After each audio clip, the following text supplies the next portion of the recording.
لیکن مہرما اس کے ساتھ ایک کمرے میں رہنے کے تصور سے ہی کانپ اٹھی تھی۔ وہ بنا کچھ بولے بیڈ سے اٹھتی باہر کی جانب بڑھی۔ کہاں جا رہی ہیں آپ؟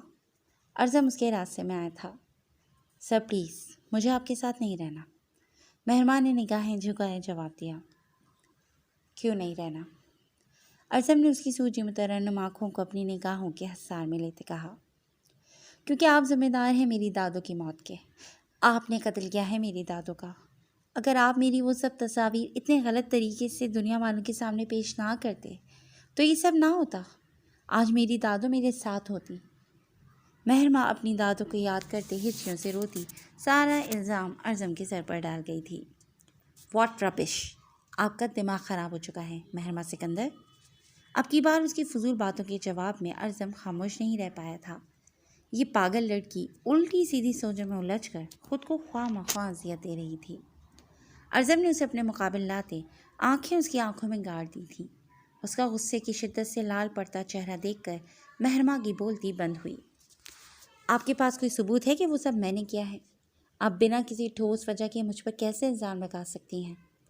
میں اتنی آسانی سے اپنے قریب کسی کو نہیں لاتا، نہ ہی رشتے جوڑتا ہوں، اور جنہیں دل سے اپنی زندگی میں شامل کرتا ہوں تو انہیں کبھی تنہا نہیں چھوڑتا۔ آپ بھی میری زندگی کا بہت اہم حصہ بن چکی ہیں، تو مجھ سے دور جانے کا سوچیے گا بھی مت۔ آپ کو اب اسی گھر اور اسی کمرے میں میرے ساتھ رہنا ہوگا۔ آپ جو چاہے کر سکتی ہیں، میری طرف سے آپ پر کوئی پابندی نہیں ہوگی۔ اور رہی بات اس الزام کی جو آپ مجھ پر لگا رہی ہیں، تو پورے ثبوت کے ساتھ اسے میرے سامنے پیش کریں۔ اگر وہ ثابت ہو گیا تو آپ جو سزا دیں گی مجھے منظور ہوگی، اور اگر ثابت نہ کر پائیں تو میری سزا کے منتظر رہیے گا، کیونکہ ارزم ہمدانی خود پر الزام لگانے والوں کو معاف بالکل بھی نہیں کرتا، چاہے وہ کوئی بھی کیوں نہ ہو۔ ارزم اپنے مخصوص مغرور انداز میں بولتا مہرما کو بالکل خاموش کروا گیا تھا۔ اس کے اس انداز کے سامنے کسی کی بھی سوال اٹھانے کی ہمت نہیں ہوتی تھی۔ اور ایک اہم بات، آپ اگر اب بھی کام کرنا چاہیں تو کر سکتی ہیں۔ وہ آفس اب جتنا میرا ہے اتنا ہی آپ کا بھی ہے۔ ارزم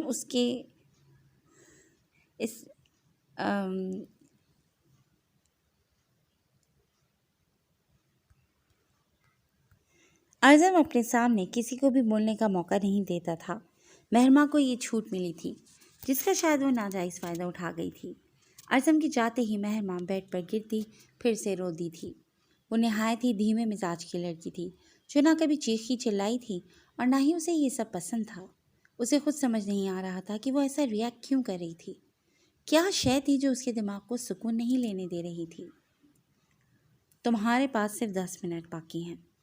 نیہا نے جیسے ہی اس کے سامنے ٹیبل پر رکھا اپنا کیچر اٹھانا چاہا، اسقان نے اس کا کیچر اور پونی اپنی گرفت میں لیتے اسے یاد دہانی کروائی، جس پر نیہا بہت مشکل سے خود پر ضبط کرتی اس کے پاس سے ہٹ گئی تھی۔ اسقان نے اپنی مٹھی میں دبا کر اس کا کیچر توڑ دیا تھا اور پونی کو بھی لائٹر سے جلا دیا تھا، جو دیکھ کر نیہا اسے دل ہی دل میں گالیوں سے نواز گئی۔ جب بھی دھیانی میں ڈیکوریشن پیسز کے ٹکڑے اٹھاتے، کچھ کانچ اس کی ہتھیلی میں کھبے تھے۔ نیہا کے پورے وجود میں درد کی ٹیسیں اٹھی تھیں اور خون کی ندی بہہ نکلی تھی۔ صوفے پر بیٹھ کر یہ سب دیکھتے اسقان شاہ کے چہرے پر ذرا سا احساس بھی نہیں جاگا تھا۔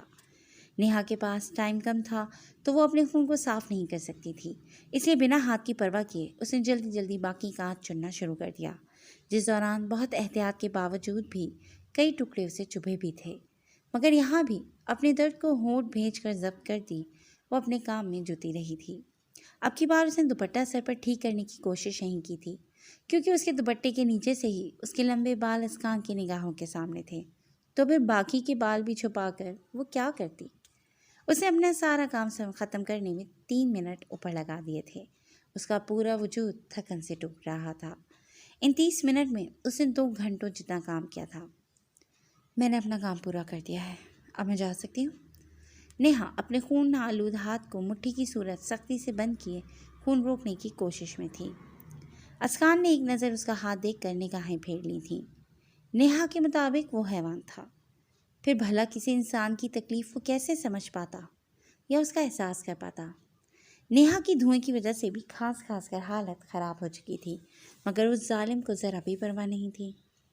نہیں، میں نے تمہیں 30 منٹ کا کہا تھا، تم نے 3 منٹ اوپر لگائے ہیں، تم اپنا کام پورا نہیں کر پائیں، تم نہیں جا سکتی یہاں سے۔ اسکان نے بے رحمی سے بولا تھا، جب ہاتھ میں چبھے کاج کی تکلیف کے مارے نیہا کی آنکھ سے آنسو بہہ نکلے تھے۔ اوہ، کیا ہوا نیہا عالم؟ پہلے ہی دن ہار گئی کیا؟ یا میری ہمدردی حاصل کرنے کے لیے یہ آنسو بہائے جا رہے ہیں؟ کیا تمہیں اب بھی لگتا ہے کہ میں ذرا سا بھی رحم کروں گا؟ تم جو میرے اندر انسانیت جگانے کی کوششوں میں ہو وہ کبھی نہیں کر پاؤ گی۔ تمہاری بہتری اسی میں ہے کہ جو کام کرنے آئی ہو وہ پورا کرو اور ہمیشہ ہمیشہ کے لیے میری نظروں سے اوجھل ہو جاؤ۔ اسکان اپنی جگہ سے اٹھتے بری طرح کھانسی نیہا عالم کے قریب آیا، جس کا چہرہ بالکل سفید پڑ چکا تھا۔ میں نے تم سے کہا تھا اسکان شاہ، نیہا عالم نے ہارنا نہیں سیکھا۔ میں نے تمہارے دیے گئے وقت کے مطابق اپنا کام پورا کیا ہے۔ یہ اوپر کے 3 منٹ وہی ہیں جو تم نے مجھے بلا کر ضائع کیے تھے۔ میں اپنا ہر کام بہت ہی ایمانداری سے کرتی ہوں اور مقابل سے بھی اسی کی توقع رکھتی ہوں۔ نیہا نے بنا ڈرے اسے یاد دہانی کروائی تھی کہ غلطی پر وہ خود تھا۔ مجھے ہر شے بددیانتی سے جیتنے اور بے ایمانی کے ساتھ مقابل کو ہرانے کی عادت ہے، اور ہاں، جب جس شے کی طلب ہو اس خواہش کو دباتا نہیں ہوں، حاصل کر کے رہتا ہوں۔ اسکان سگریٹ پیروں تلے مسلتے بولا اور نیہا کے بالوں میں ہاتھ پھنساتے اسے اپنے قریب کیا۔ ہار مان جاؤ، جو تم چاہتی ہو وہ کبھی نہیں ہو پائے گا۔ میرا دل مر چکا ہے، کبھی انسانیت پیدا نہیں ہو پائے گی اس میں۔ نیہا کی سانسوں کو محسوس کر کے اسکان نیہا کو مزید عذاب میں ڈال گیا تھا۔ اس کا پورا وجود ہولے ہولے لرز رہا تھا، جبکہ آنکھوں کے گوشے نمی سے بھی بھر گئے تھے، جنہیں باہر آنے سے وہ بہت مشکل سے روکے ہوئے تھی۔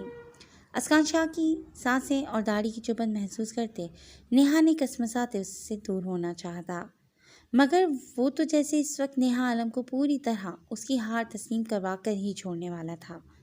مگر اس سے پہلے کہ وہ اس پر مزید غضب ڈھاتا، نیہا اس کی یہ بے رحم قربت برداشت نہ کر پاتے اس کی باہوں میں جھول گئی تھی۔ اسکان نے ایک نظر اس کے آنسوں سے بھیگے زرد چہرے کو دیکھا اور دوسری نظر اس کے ہاتھ سے بہتے خون پر ڈالی، جو نیچے موجود کارپیٹ کو بھی لال کر چکا تھا۔ نیہا کا دوپٹہ اس کے کندھوں سے بھی نیچے ڈھلک گیا تھا، جبکہ اس کا نازک وجود بالکل بے جان سا اسکان شاہ کے رحم و کرم پر تھا۔ نیہا عالم ہاری نہیں تھی اور نہ ہی اس سفاک اور بے رحم انسان کے آگے جھکی تھی۔ اتنے عرصے میں پہلی بار اسکان شاہ کے دل میں نیہا عالم کے لیے ذرا سا احساس پیدا ہوا تھا۔ شاید نیہا کی یہ کوششیں اس پتھر پر پہلی ضرب لگانے میں کامیاب ہو چکی تھیں۔ اسکان شاہ جو خود کو حیوان کہتا تھا، آج حیرت انگیز طور پر اسے نیہا کو وہیں پھینکا نہیں تھا، بلکہ اسے اپنی باہوں میں اٹھا کر بیڈ کی جانب بڑھ گیا تھا۔ یہ صدی کے حیرت انگیز اور ناقابل یقین واقعات میں سے ایک تھا۔ اسکان شاہ کے ہاتھوں سے کسی کو مسیحائی ملی تھی۔ آبگینیں شادی کے فنکشن میں تو آ گئی تھی، مگر اس پر سب سے پہلے پڑنے والی مہرین کی نظر اسے اچھے سے سمجھا گئی تھی کہ وہ نہ جانے کتنی دیر ہوتی رہی ہے۔ آبی، کیا ہوا؟ سب ٹھیک ہے نا؟ میرام سے لڑائی ہوئی ہے؟ مہرین اسے ہنستا کھلکھلاتا چھوڑ کر آئی تھی۔ پھر آبگینے کو اچانک کیا ہوا تھا؟ میرام بہت زیادہ غصہ کرنے والا تھا، وہ بہت اچھے سے جانتی تھی، مگر وہ ایک لڑکی کو اتنا رلا سکتا تھا؟ مہرین اس بات پر یقین نہیں کر پائی تھی۔ وہ آبگینے کو لوگوں میں لے جانے کے بجائے اندر روم میں لے آئی تھی تاکہ اس کا حلیہ ٹھیک کروا سکے۔